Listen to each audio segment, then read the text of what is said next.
Assalamualaikum warahmatullahi wabarakatuh. Selamat bergabung kembali dengan channel Sri Kurnia, Sri Kurniawati, Pengawas Sekolah Pendidikan Khusus Dinas Pendidikan Provinsi Jawa Timur, Cabang Dinas Pendidikan Wilayah Blitar. Saat ini kita akan membahas tentang optimalisasi komunitas belajar yang berpusat pada pembelajaran murid. Bapak Ibu, ada beberapa pertanyaan utama yang dapat membantu kita menguatkan pemahaman dalam upaya optimalisasi komunitas belajar yang berpusat pada pembelajaran murid. Pertanyaan utama tersebut antara lain, 1. Apa itu komunitas belajar? 2. Apa tujuan dari komunitas belajar? 3. Mengapa komunitas belajar sangat penting? 4. Apa yang menjadi fokus dalam mengelola komunitas belajar? 5. Bagaimana bentuk serta gambaran komunitas belajar? 6. Bagaimana membangun komunitas belajar dalam sekolah? 7. Apa saja 5 keterampilan sosial emosional? 8. Apa peran kita di komunitas belajar dalam sekolah? Mari kita bahas lebih lanjut Bapak Ibu pertanyaan utama tersebut. Yang pertama, apa itu komunitas belajar? Komunitas belajar adalah sekelompok pendidik dan tenaga kependidikan yang belajar bersama, berkolaborasi secara terjadwal dan berkelanjutan dengan tujuan yang jelas, serta terukur untuk meningkatkan kualitas pembelajaran sehingga berdampak pada hasil belajar murid.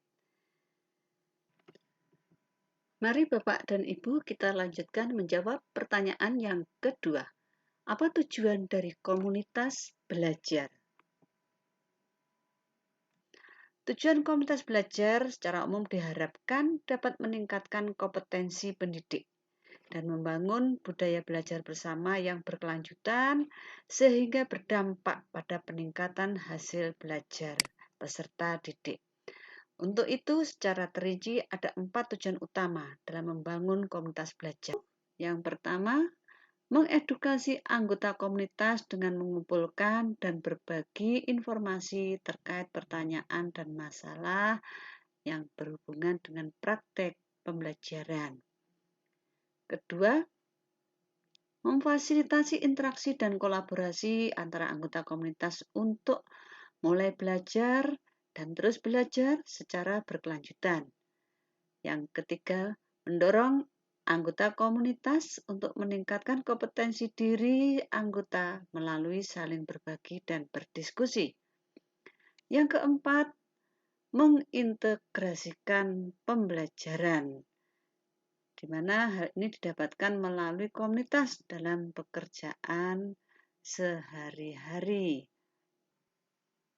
Bapak Ibu, pertanyaan ketiga, mengapa komunitas belajar sangat penting? Keberadaan komunitas belajar sangat penting karena komunitas belajar menjadi wadah untuk merealisasikan terjadinya kolaborasi antar pendidik. Pendidik belajar bersama sehingga tidak terisolasi. Pendidik bersepakat tentang standar umum seperti pembelajaran yang efektif, rubrik, indikator penilaian, dan pendidik bersepakat bahwa pendidikan semua peserta didik adalah tanggung jawab kolektif. Ketimpangan kompetensi antar pendidik dapat diminimalisir, sehingga peserta didik memperoleh pengalaman belajar dengan kualitas yang sama siapapun pendidiknya. Guru memiliki kesempatan untuk belajar, dan hasil belajar dalam komunitas dapat segera dipraktekkan di kelas masing-masing untuk memfasilitasi pembelajaran yang berkualitas dan meningkatkan hasil belajar murid. Bapak Ibu, pertanyaan yang keempat, apa yang menjadi acuan dalam mengelola komunitas belajar? Ada 3 ide besar dalam komunitas belajar. Yang ini menjadi acuan dalam pengelolaan komunitas belajar. Yang pertama, komunitas belajar fokus pada pembelajaran.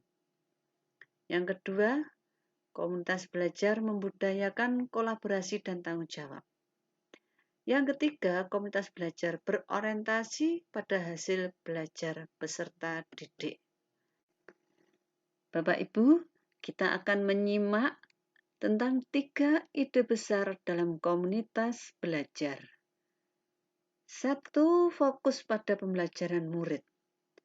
Pastikan murid mendapatkan pembelajaran berkualitas dengan 4 pertanyaan kunci. Pertanyaan kunci pertama, apakah tujuan pembelajarannya harus dicapai peserta didik? Pertanyaan kunci kedua, bagaimana mengetahui bahwa peserta didik telah belajar? Pertanyaan ketiga, apa yang harus dilakukan pendidik jika beberapa peserta didik tidak belajar? Pertanyaan keempat, apa yang harus dilakukan pendidik jika beberapa peserta didik tidak belajar? Atau pengayaan apa yang diberikan oleh guru? 4 pertanyaan kunci ini bisa disesuaikan. Ide besar yang kedua adalah membangun budaya kolaborasi dan komitmen bersama. Terkait membudayakan kolaborasi dan tanggung jawab kolektif, bahwa kolaborasi yang dilakukan pendidik di satuan pendidikan diharapkan tidak hanya berhenti pada kegiatan berdiskusi dan berbagi praktek baik pengajaran, namun berlanjut sampai pelaksanaan kegiatan belajar mengajar di kelasnya masing-masing. Oleh karenanya, sikap saling membantu, memiliki pemikiran terbuka, dan senang memecahkan masalah bersama perlu menjadi kebiasaan sehari-hari. Perkembangan belajar peserta didik menjadi tanggung jawab bersama yang perlu diupayakan secara berkelanjutan.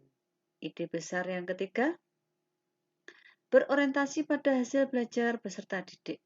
Bapak Ibu, agar komunitas belajar lebih berdampak pada murid diperlukan pergeseran cara berpikir dari teaching ke learning. Oleh karena itu, dikembangkan komunitas belajar yang berpusat pada pembelajaran murid yang dilakukan secara berkesinambungan dengan siklus inquiry. Bapak Ibu, dengan ide besar yang ketiga, berorientasi pada hasil belajar peserta didik ini diharapkan capaian kompetensi sesuai tujuan pembelajaran. Output serta acuan terbangunnya komunitas belajar di satuan pendidikan yang efektif bukan pada seberapa baiknya rencana yang telah disusun dan dilaksanakan, tapi pada seberapa berdampaknya hal tersebut pada peningkatan hasil belajar peserta didik. Bapak Ibu, tersebut adalah siklus inquiry dalam komunitas belajar. Diawali dari refleksi awal, di mana pada tahap ini guru menghasilkan catatan refleksi yang menjadi acuan dalam perencanaan pembelajaran. Dilanjutkan pada tahap perencanaan. Di tahap ini, guru menghasilkan rencana pembelajaran yang dapat dimanfaatkan dengan keberpihakan kepada peserta didik. Tahap selanjutnya, implementasi. Di tahap ini, guru mengimplementasikan rencana pembelajaran yang telah dibuat bersama. Masuk ke tahap evaluasi, guru menghasilkan catatan evaluasi dari implementasi untuk dijadikan bahan refleksi awal kembali. Pertanyaan utama yang kelima, Bapak Ibu, bagaimana bentuk serta gambaran komunitas belajar? Bapak Ibu, terdapat 3 bentuk komunitas belajar yang perlu kita ketahui dan dapat kita kembangkan. Yang pertama, komunitas belajar dalam sekolah. Yang kedua, komunitas belajar antar sekolah. Yang ketiga, komunitas belajar daring melalui PMM. Kita akan melihat gambaran komunitas belajar dalam sekolah di masing-masing peran sebagai guru. Guru perlu menetapkan waktu belajar bersama, perlu mengidentifikasi kebutuhan belajar murid dalam implementasi kurikulum merdeka. Guru perlu berkolaborasi menyelesaikan permasalahan, berbagi praktek baik yang sudah dilakukan, kemudian merefleksikan tindakan-tindakan pembelajaran yang sudah dilakukan, hingga mempublikasikan aktivitasnya, bisa berupa produk atau karyanya. Juga guru dapat menggunakan PMM sebagai salah satu sumber belajar. Pada peran kepala sekolah, aktivitas yang dilakukan, kepala sekolah memfasilitasi kebutuhan komunitas belajar. terkait pengorganisasian waktu, penentuan kebijakan, serta anggaran. Kepala sekolah memonitoring komunitas belajar dalam sekolah. Kepala sekolah juga melakukan monitoring perkembangan belajar guru melalui sesi refleksi bersama guru dalam bentuk kelompok maupun individu. Kepala sekolah juga melakukan konsultasi dan koordinasi dengan pengawas sekolah untuk pengembangan diri pada poin 1, 2, dan 3. Dalam peran pengawas sekolah mendampingi kepala sekolah melakukan analisis kebutuhan belajar sebagai pemimpin pembelajaran. Pengawas sekolah menyusun, melakukan, dan mengembangkan hasil analisis kebutuhan kepala sekolah dalam memfasilitasi kebutuhan belajar kepala sekolah dan berbagi praktek baik guru. Pengawas sekolah melakukan coaching kepada kepala sekolah untuk memotivasi terbentuk dan aktifnya komunitas belajar di satuan pendidikan. Pengawas sekolah juga berperan aktif dalam belajar dan berbagi praktek baik di komunitas belajar.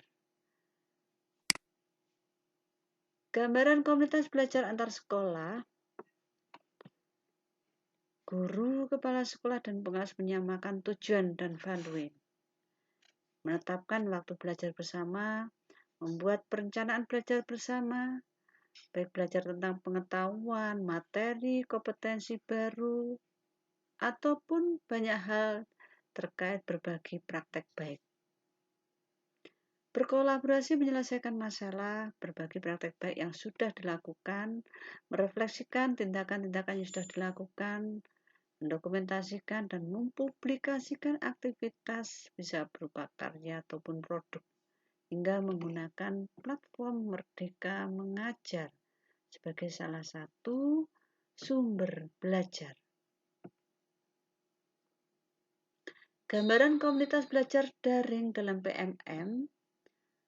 Guru dan penggerak komunitas dapat membaca panduan belajar bersama komunitas dan repositori komunitas belajar.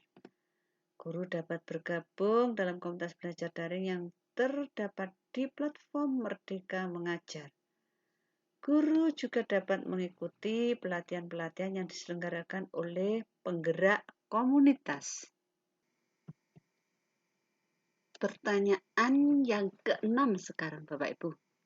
Bagaimana membangun komunitas belajar dalam sekolah? Bagaimana membangun komunitas belajar dalam sekolah? Ada 7 hal atau 7 tahapan yang bisa kita lakukan. Yang pertama, membentuk tim kecil. Kedua, menelaah data hasil belajar murid. Yang ketiga, mensosialisasikan dan melakukan penguatan tim sesuai konteks sekolah tentang pentingnya komunitas belajar dan membuat komitmen bersama, menyepakati tata nilai. Bisa kita sebut di sini kesepakatan komunitas belajar.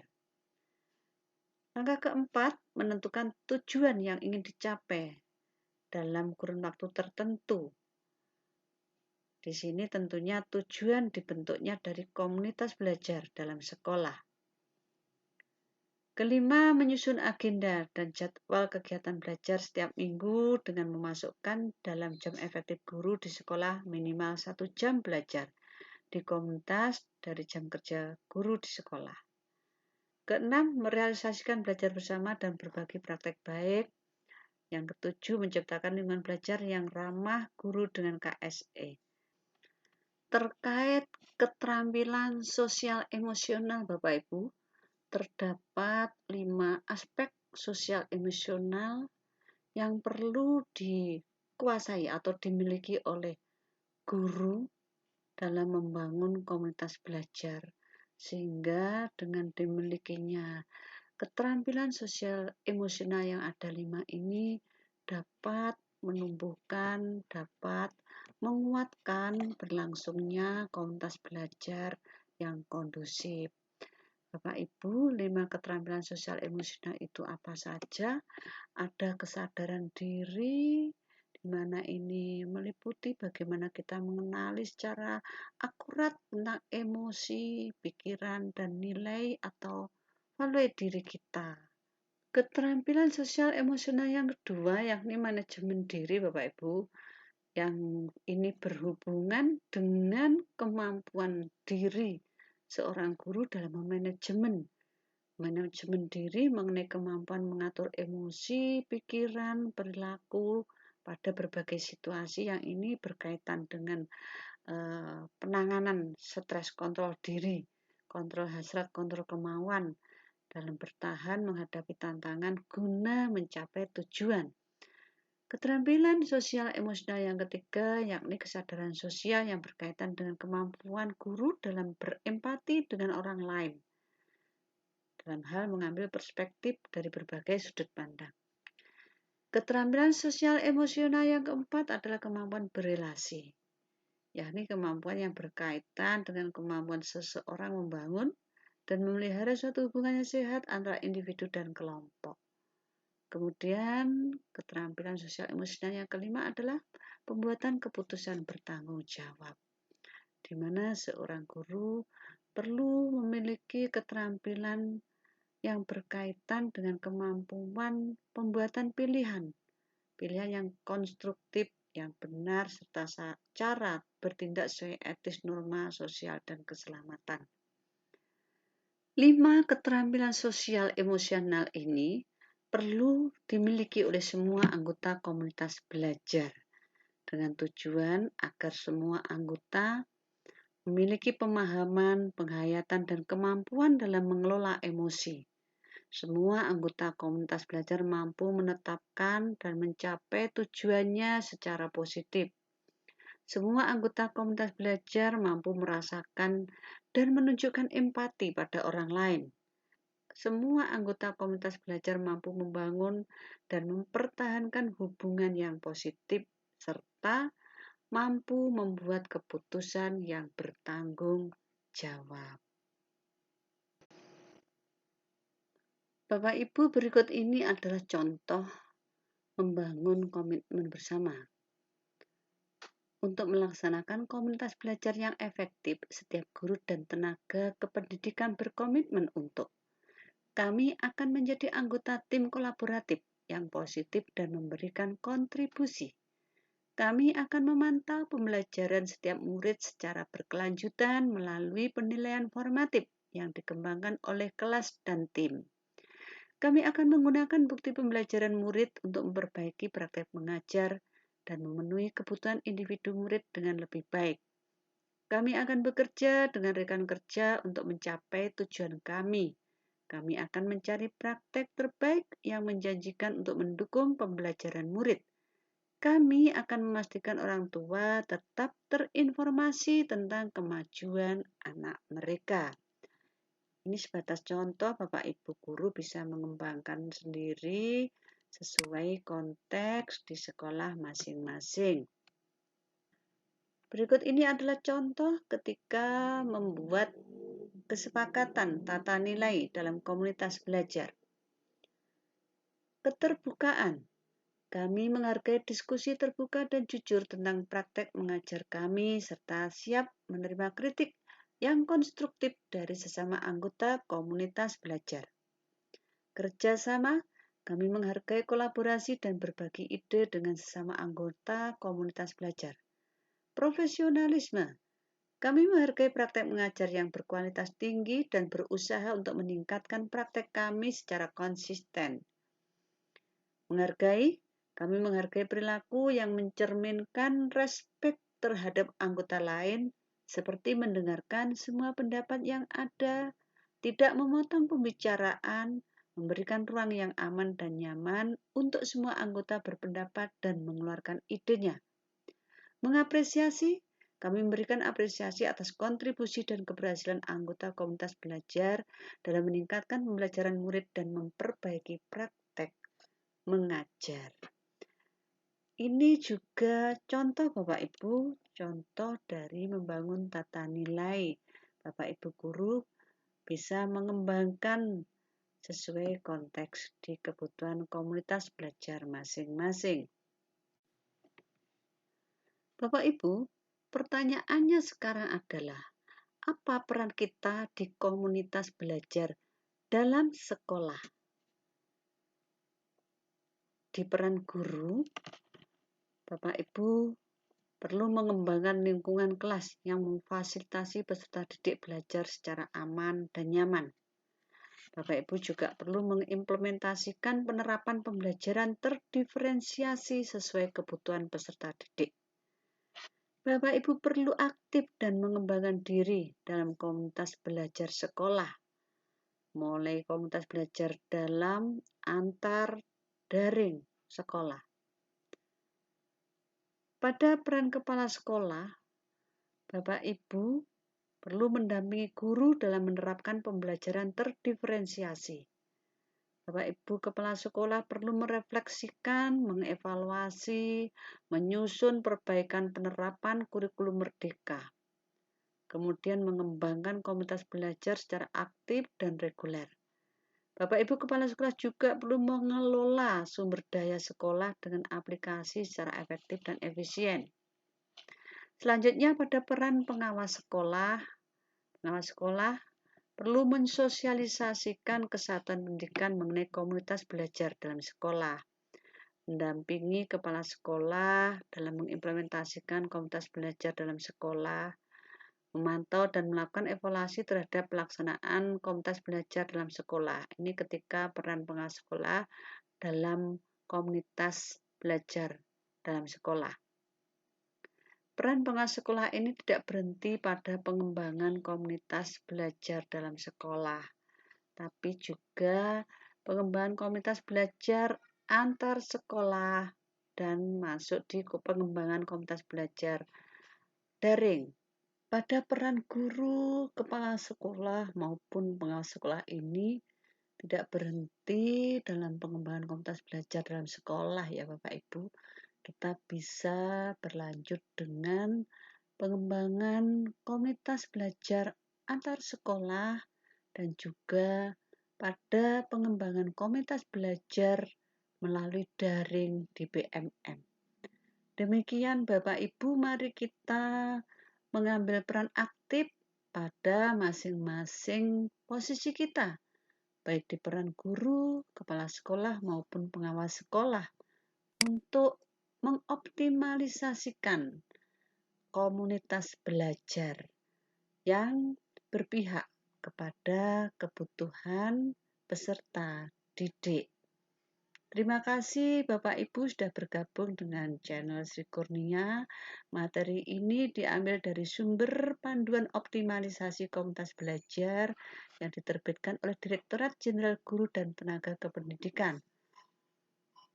Semoga kita semua mendapatkan kemudahan dan keberkahan dalam setiap urusan, dalam upaya tolabul ilmi dan ibadah mengimplementasikan kurikulum merdeka.